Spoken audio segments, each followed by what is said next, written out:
वनवास के दौरान भगवान श्री राम और लक्ष्मण माता सीता की खोज में दिशाहीन घूम रहे थे। चलते चलते वे दंडकारण्य के गहन वन में पहुंचे, जहां वे ऋषि मुनि मतंग के आश्रम में पहुंचे।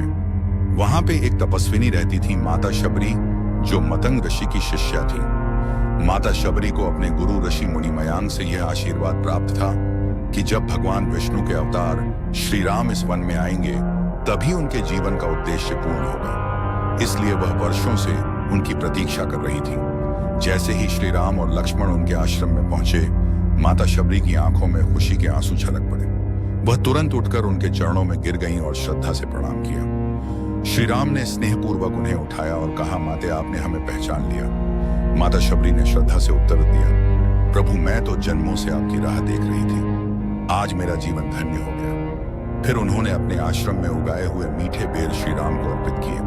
उन्होंने प्रत्येक बेर को पहले स्वयं चखा, यह सुनिश्चित करने के लिए कि वे खट्टे न हों। लक्ष्मण इस पर थोड़ा असमंजस में थे, लेकिन श्री राम प्रेम पूर्वक उन बेरों को खाते रहे। उनके लिए यह प्रेम और भक्ति का प्रसाद था। इसके बाद श्री राम ने माता शबरी से कहा, माते, हम सीता की खोज में निकले हैं। क्या आप हमें कोई मार्गदर्शन दे सकती हैं? माता शबरी ने प्रसन्न होकर कहा, प्रभु, आपके मार्ग में एक महान भक्त और शक्तिशाली सहयोगी आपकी प्रतीक्षा कर रहे हैं।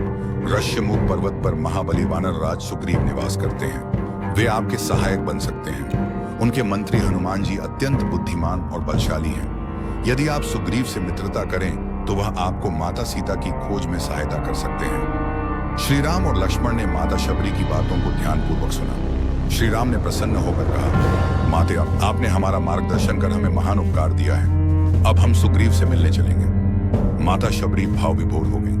उन्होंने श्री राम को पुनः प्रणाम किया और कहा, प्रभु, अब मेरा जीवन सार्थक हो गया। अब मैं अपने गुरु मतंग ऋषि के पास जाने के लिए तत्पर हूँ। इतना कहकर माता शबरी ध्यान में लीन हो गई और उनके प्राण श्री राम के चरणों में समर्पित हो गए। श्री राम ने उन्हें मोक्ष का आशीर्वाद दिया और फिर लक्ष्मण के साथ ऋष्यमुख पर्वत की ओर प्रस्थान किया।